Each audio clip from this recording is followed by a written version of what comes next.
From MTN News, this is Montana This Morning. Nationwide, traveling snarls and a resurgence of in-store customers in Montana. How the days following Christmas are being felt on the shopping scene. Clogged parking lots, what flyers at the Billings Airport are facing before they even make it to the front door. Plus, quiet theaters, why some Montana theaters are feeling the holiday pressure and others are gaining from it. Good morning and welcome to Montana This Morning on this Friday, December 27th. I'm Augusta McDonnell here with Miller Rapps. The final Friday of the year. The final Friday of 2024. That is quite crazy, something. yeah. And we're wrapping up the year on a warm note, a dry note for most of us, not very seasonal, but we ring in the new year or right before the new year where we have old man winter trying to come back into play. In fact, our first big blast of winter maybe in a while here with a decent chance of maybe seeing some snow, some accumulating snow. We'll tell you about that coming up. But first, let's take a step back in time. Pretty warm yesterday, warmer than average though, a good 7 degrees above the norm. It was a very gloomy day yesterday. We actually had a little bit of rain here in Billings, maybe a few flurries in spots. Our low of 29, warmer than average. We did have a top gust over 30 miles an hour yesterday at the airport. Still going to see some stronger winds around the western foothills.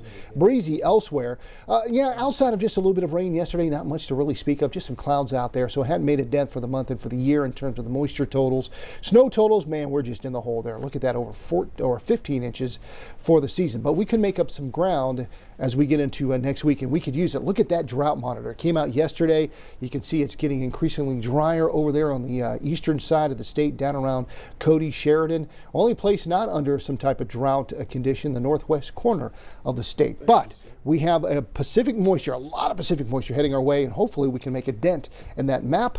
We'll talk about that possible dent coming up. All right, Miller, thanks for tracking those details. Okay. And speaking of that, a wave of storms moving across parts of the country elsewhere, snarling what's set to be a record holiday travel season.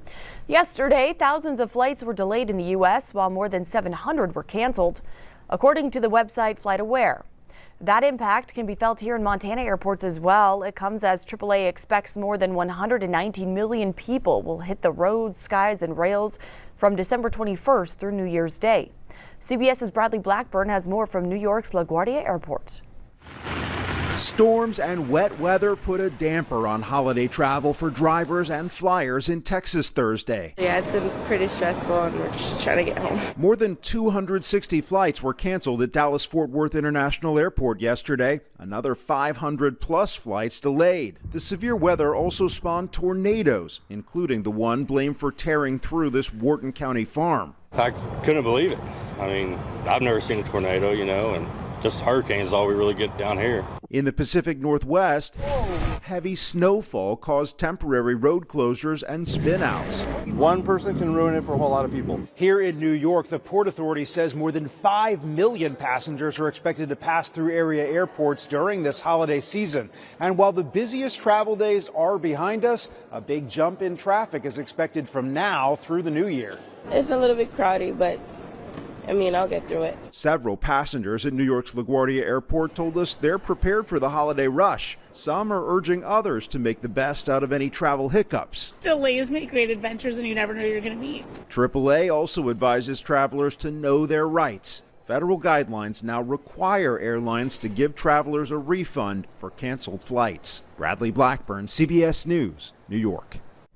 Already this morning, dozens of flights have been canceled in the U.S., according to FlightAware. The National Weather Service says more storms are expected to make their way across the country throughout the weekend, dumping more rain and snow in some places. There's one bright spot, however. The National Weather Service also forecasts that many states will see above average temperatures. And it's the season for travel and gift returns. With Christmas now in the rearview window, many stores were slammed yesterday with shoppers exchanging or returning holiday gifts. But as our David J. reports, there was a silver lining to it all. Brick and mortar retail stores say business was up this holiday season, and not just here, but all across the country. It's hard to say if there is an increase in in-person shopping on the West End, but there is some agreement with the National Retail Federation about why people may be returning to the malls and some of the stores. Oh, I like that one too. Whether you love to shop or not, sometimes it's best to come into the store when buying clothing. The right fit and color. Yep, the same quality as it looks like online. Teresa Ohl helps her husband shop at Jason's Clothing for Men in West Billings. The Olds are from Bridger, and Teresa says it seems like more people are shopping in person in small towns, and she likes the old-time shopping. Customer service is a big thing. I like the small, like mom and pop type shops. Just seems to be better customer service. The National Retail Federation projected that more than 157 million customers would shop the Saturday before Christmas, almost an 11% increase over last year, and there would be a slight increase with less than half shopping in stores. Sheldon Allweiss carries on the tradition of Jason's that started with his grandfather in the early 1900s. You gotta try it on. And once you try it on, they're happy. So it's all good. The day after Christmas is a busy one for brick and mortar stores, with many making holiday exchanges and returns. The National Retail Federation estimates stores lost more than $100 billion in return scams last year on returns of $743 billion. That's prompted some major retailers like Amazon to begin charging return fees on some items. Others, like Target and REI, even limit some customers from making returns. Even some of our big box stores or your big national chains are charging for returns. This is not something I've actually ever entertained. If it's not right for them, it's not right for us, and we want it to be right. A survey shows that 59% say a limited return policy would deter them from making some purchases. Shopping here locally is that, hey, I can take the package that I bought right back to the store and you know what the return policy is, rather than dealing with trying to get it shipped back to wherever you bought it from. A perk of in-person shopping during a week when local retailers depend on that traffic. You get that human connection, right, which you can't get when you're just clicking a button online. In Billings, David J., MTN News. If you're looking to make some returns, make sure to check store websites for their specific policies, and we did some of that work for you. Apple allows eligible holiday purchases to be returned through January 8th. Best Buy, January 14th. Lululemon returned by January 23rd, and Amazon, Macy's, Kohl's, and Walmart have extended guidelines through January 31st for most of their items. And it's not just a big week for retailers. The busy holiday travel week is also in full swing. Airports are packed from coast to coast, and here in Billings, the headaches that accompany holiday travel start right outside the airport's front door this year. As our Matt Carmack shows us, parking problems are piling up. In December alone, the Billings International Airport has already reached over 80,000 passengers. And because of new flight options and, of course, the holiday season, the parking situation has become quite a bit of an issue. I've never seen it like this at all. No, this is the first time. Parked cars as far as the eye can see, a problem the Billings Airport has hardly ever dealt with. So we're seeing numbers of travelers more than we did in our record-setting year of 2019. Mick McCarthy is an airport operations supervisor. Every morning, Mick gets to work at 3 a.m. and counts the amount of spots available. He said recently all those open spots have already been claimed by 5 a.m. We don't have any really quick fix for the problem. We're just doing the best we can and serve our customers the best we can, and hopefully everybody can see that. On Thursday, cars were parked in the overflow lot, grassy areas near the rims, and all the way past the Beacon Air Group. Some cars parked 0.8 of a mile away from the airport's front doors. A lot of people are just tired of staying home, I think. You know, it's just steadily been increasing after COVID. Everybody kind of was stuck at home. And so we've been seeing an increase every year after that. Brian Shanahan, who was on his way to Buffalo, was surprised by the parking problems, but thankful to encounter an airport shuttle now transporting travelers to the terminal. I appreciate the shuttle. Yeah, I didn't know they'd have a shuttle there. I thought I'd just have to walk it in.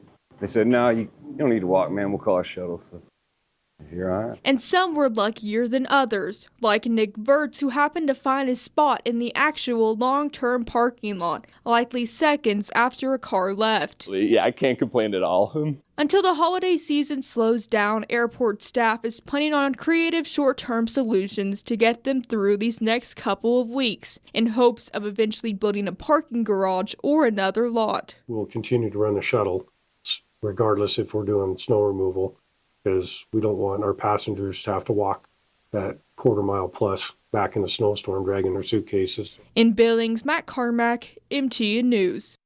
Mac, thanks so much. And the day after Christmas is traditionally one of the busiest of the year for movie theaters. But nationwide, many theaters continue to struggle, including in Billings.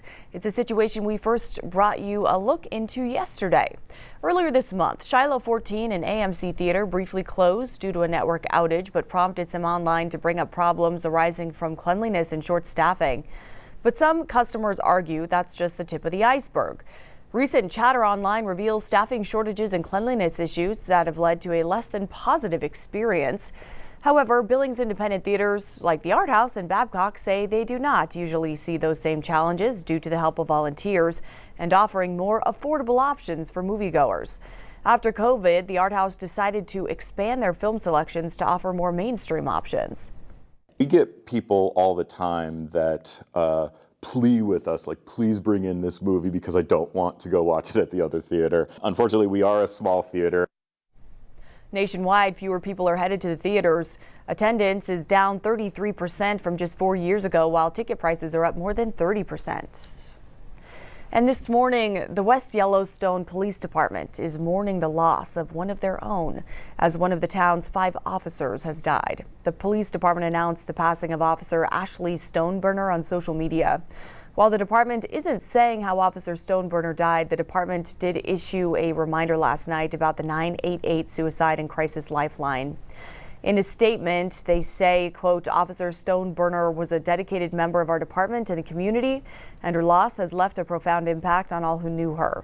The statement goes on to say, we kindly ask that you keep Ashley's family, friends, and fellow officers in your thoughts and prayers during this difficult time.